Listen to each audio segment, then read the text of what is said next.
ప్రభువైన యేసుక్రీస్తు నామములో మీకు శుభములు కలుగును గాక.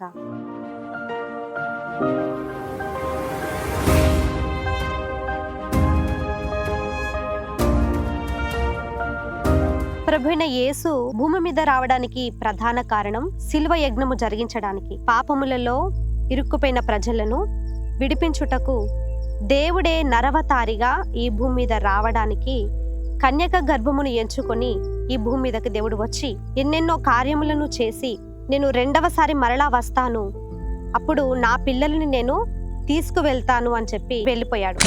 ఇప్పుడు క్రైస్తవులందరూ ఎదురు చూస్తున్నది క్రీస్తు యొక్క రెండవ రాకడ గురించి. క్రీస్తు రెండవసారి రాబోతున్నాడు.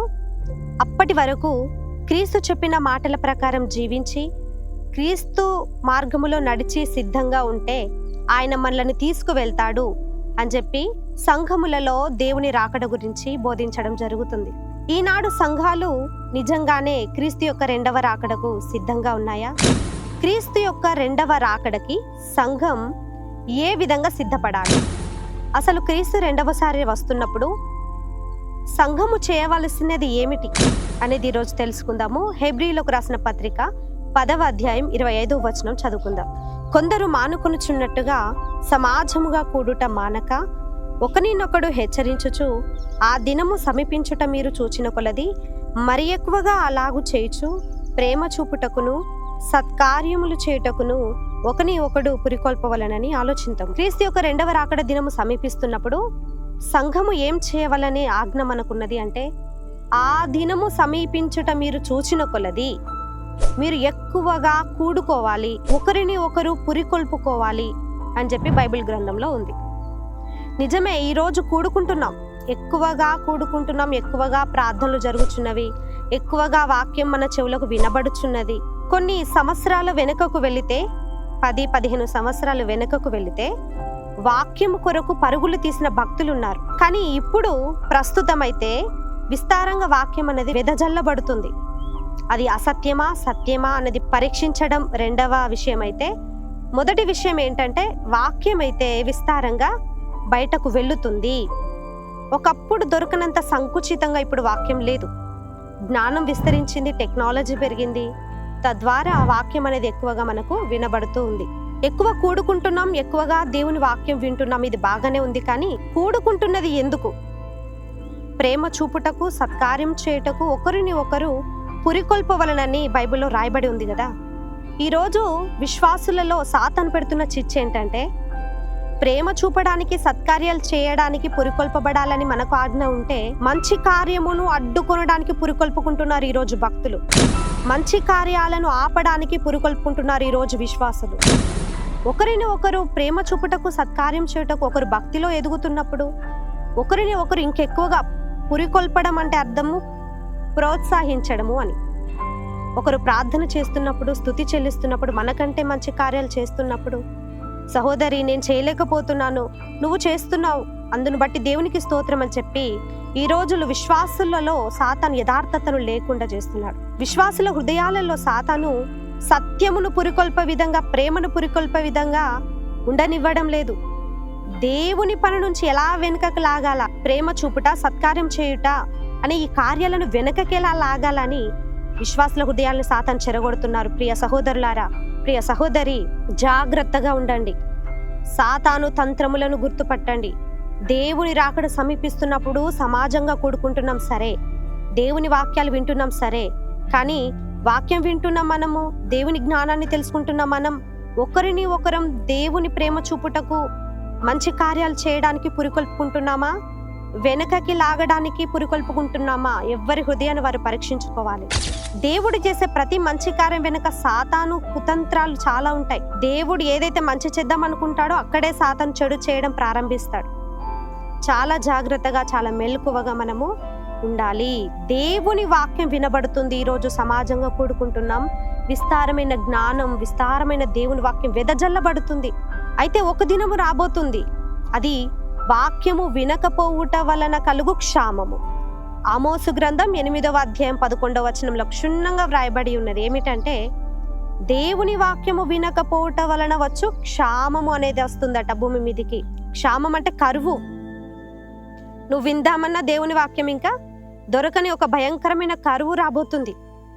వెదజల్లబడుతున్న దేవుని వాక్యాన్ని ఇప్పుడే భద్రంగా హృదయమందు దాచుకొని దేవుని వాక్య ప్రకారం నడవడానికి ప్రయత్నం చేయాలి. నేను చేస్తున్న పనిలో దేవుడు సంతోషిస్తున్నాడా లేదా అని ప్రతి చిన్న పనిని క్షుణ్ణంగా పరీక్షించుకోవడం మంచిది. అలాగే ఉపదేశించబడుతున్న ప్రతి ఉపదేశము, వినబడుతున్న ప్రతి వాక్యము, వినబడుతున్న ప్రతి మాట జ్ఞానమైనది కాదు. ఇప్పుడు విశ్వాసులను ఏ విధంగా సిద్ధపరచబడాలి అని దేవుని వాక్యం చెప్తుంది అంటే, శ్రమలు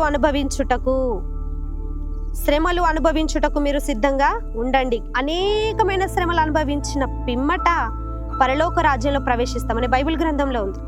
ఈ భూమి మీద క్రీస్తును నమ్మిన విశ్వాసులు భౌతికమైన ఆశీర్వాదాలకి, భౌతికమైన దీవెనలపైన ఆధారపడితే రాబోయే దినాల్లో చాలా కష్టమవుతుందండి.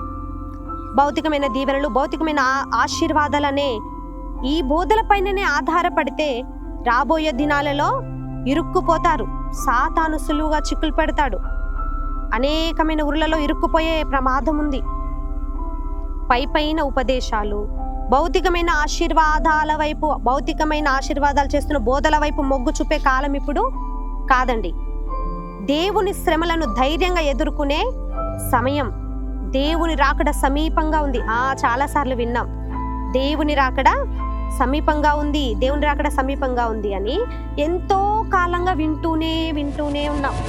ఒక విశ్వాసి రక్షింపబడి భక్తిలో కొనసాగుతూ కొన్ని రోజులు అయిన తర్వాత ఆ భక్తుడు లేక ఆ విశ్వాసి క్రీస్తు రెండవ రాకడను గురించిన వాక్యం విన్న తర్వాత ఎంతో ఉత్సాహంగా ఉంటాడు, ఎంతో ఆతృతగా ఉంటాడు. అమ్మో, నా క్రీస్తు నా కొరకు రాబోతున్నాడు, నేను సిద్ధంగా ఉండాలి, నేను తయారు కావాలి, అమ్మో నా వంకరలు సరి చేసుకోవాలని చెప్పి చాలా ఆసక్తిగా, చురుకుగా ఉంటాడు. కొన్ని దినములు గడిచిన కొలది ఆ బోధ ఏమైపోతుందండి? పాతదైపోయింది. ఇక దైవజనులు చెప్తున్న ప్రతిసారి, క్రీస్తు రెండవ రాకడ గురించి చెప్తున్న ప్రతిసారి మనకేమొస్తుంది? వస్తాడు అన్న నిర్లక్ష్య ధోరణి మన మనసులో గూడు కట్టుకొని ఉంటది. అది మనకు తెలియకుండా వాక్యం వింటూనే ఉన్నాం అనుకుంటాం, కానీ దాన్ని ఎక్కువగా మనం పట్టించుకోం, లోతుగా పరీక్షించమన్నమాట. అది వెనకకి వెళ్ళిపోతూ ఉంటది. ఈ దేవుని రాకడ గురించి ఎందుకు ఇంత నిర్లక్ష్యం వస్తుంది మన మనసుకి అంటే, మనలో ఓపిక, నిరీక్షణ తగ్గిపోతూ ఉంటది. యాకోబు రాసిన పత్రిక 5వ అధ్యాయం 7వ వచనం చదువుకుందాము. సహోదరులారా, ప్రభువు రాకడ వరకు ఓపిక కలిగి ఉండుడి. చూడుడి, వ్యవసాయకుడు తొలకరి వర్షమును కడవరి వర్షము సమకూడు వరకు విలువైన భూఫలం నిమిత్తం ఓపికతో కాచుకొనొచ్చు, దాని కొరకు కనిపెట్టును గదా.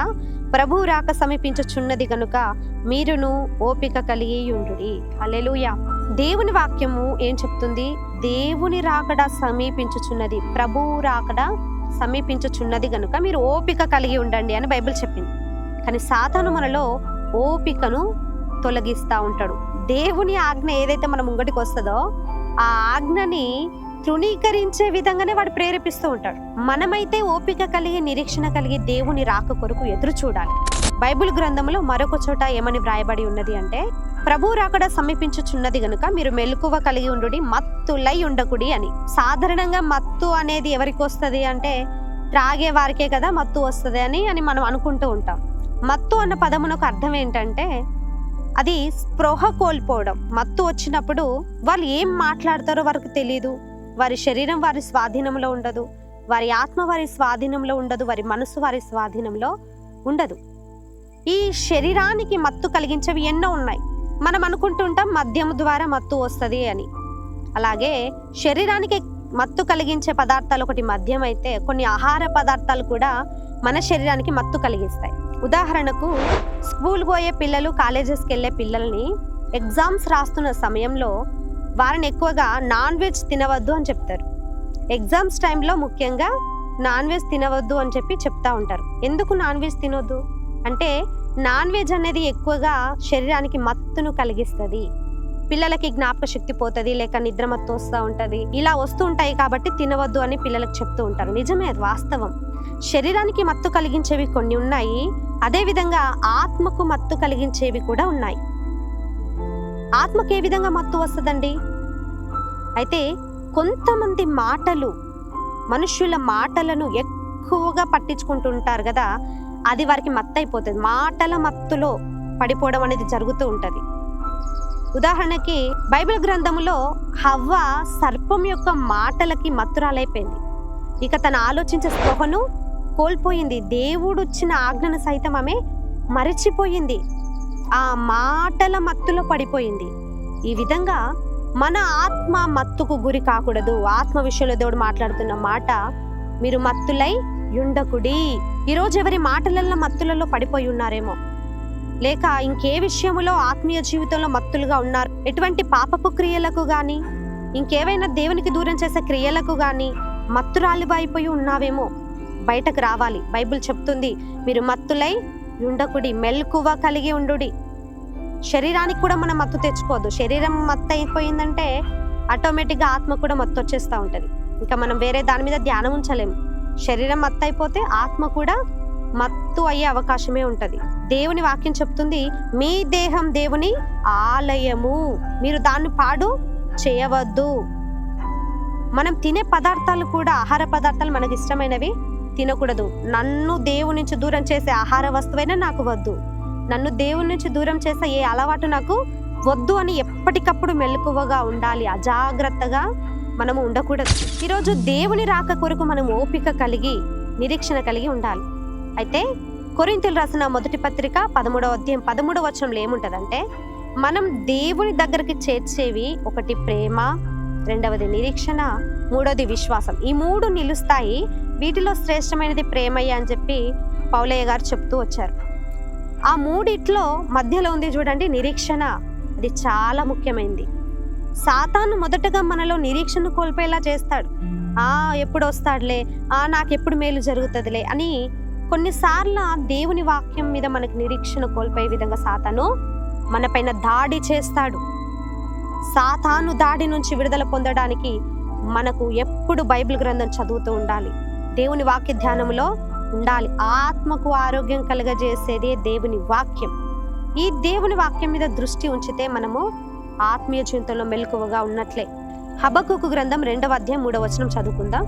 ఆ దర్శన విషయము నిర్ణయ కాలమున జరుగును, సమాప్తమగుటకై ఆతురపడుచున్నది, అది తప్పక నెరవేరును, అది ఆలస్యముగా వచ్చినను దాని కొరకు కనిపెట్టుము. దేవుని రాకడ కొరకు మనం కనిపెడుతున్నాం. అది సమాప్తమవుటకై ఆతురపడుచున్నది. ఆతురపడడం అంటే ఆరాటపడడం, ఇక దగ్గరకు వచ్చేసింది. కొన్నిసార్లు సాతాను ఏమొస్తాడులే, దేవుడు ఇప్పుడు ఏం రాడలే అని చెప్పి నిర్లక్ష్యపరుస్తున్న ప్రతిసారి ఈ లేఖనాన్ని జ్ఞాపకం చేసుకోండి. అది ఆలస్యముగా వచ్చినను తప్పక నెరవేరును. ఆమేన్. ఖచ్చితంగా దేవుడు అక్కడ వస్తుందండి. వచ్చేంత వరకు మనము శరీర విషయంలో కానీ, ఆత్మ విషయంలో కానీ దేంట్లోనైనా మత్తులుగా ఉన్నామేమో జాగ్రత్తగా చూసుకొని మత్తును వదిలేసుకొని క్రీస్తు రాకడ కొరకు ఎదురు చూద్దాం. ఆలస్యంగా వచ్చినను తప్పక అది వచ్చును, తప్పక అది నెరవేరును. ఇది ఈరోజు విశ్వాసులు గుర్తుపెట్టుకోవాల్సిన ముఖ్య విషయం. ఆలస్యంగా రాని, తొందరగా రాని, కానీ మన కనిపెట్టుట విషయంలో, మన ఓపిక విషయంలో సాతాను దెబ్బతీయకుండా ఓపిక కలిగి, నిరీక్షణ కలిగి ఒకే మాటను పలుకుదాం. దేవుని రాకడ ఆలస్యమైనను అది తప్పక నెరవేరును. ఇది చాలు మనకు నిరీక్షణకి ఆధారం. ఈ ఆధారమైన వాక్యాన్ని చేత పట్టుకొని ఎప్పుడు వచ్చినా నేను సిద్ధంగా ఉంటా ప్రభా. పౌలయ్య అంటాడు కదా, నేను అన్ని స్థితులలో ఉండ నేర్చుకున్నాను తండ్రి, నువ్వు ఎలాంటి స్థితి నియమించినా, నువ్వెప్పుడు వచ్చినా నేను ఏ కష్టాన్నైనా ఎదుర్కోవడానికి సిద్ధంగా ఉన్నాను. దేవుని రాకడలో సాతాను మన పైన ఒక శరీరాన్ని దాల్చుకొని దాడి చేయబోతున్నాడు. వాడు నేరుగా దాడి చేసినా, కనిపించకుండా దాడి చేసినా మనం యుద్ధ సాధన తప్పకుండా చేయాలి. దేవుని రాక కొరకు సిద్ధంగా ఉందాం. భౌతికమైన ఆశీర్వాదాలపైన ఆధారపడక, భౌతికమైన దీవెనలపైన ఆధారపడక, దేవుని ప్రియబిడ్డలారా మేల్కొనండి. దేవుని రాక కొరకు సిద్ధంగా ఉండండి. దేవుని రాకకు సిద్ధమవుతున్న తరుణంలో అపవాదిని గుర్తు పెట్టుకుంటూ అపవాది తంత్రముల మీద గెలవండి. దేవుడి వాక్యం మీ హృదయంలో ఫలింపచేయునుగాక. ప్రార్థన చేసుకుందాం.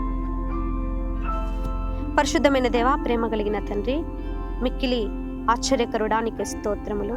నీ రాక కొరకు ప్రభ మేమైతే ఎదురు చూస్తున్నాం. ఎంతో మంది భక్తులు ఎదురు చూశారు, మేమును ఎదురు చూచుచున్నాము తండ్రి. ఈరోజు గొప్ప నిరీక్షణ కలిగిన నీ మాటను మాకు తెలియపరిచి ఉన్నావు. దేవుని రాకడ ఆలస్యముగా వచ్చినను మనమైతే ఓపికతో కనిపెట్టుదుమన్న ఈ మాట చాలయ్యా.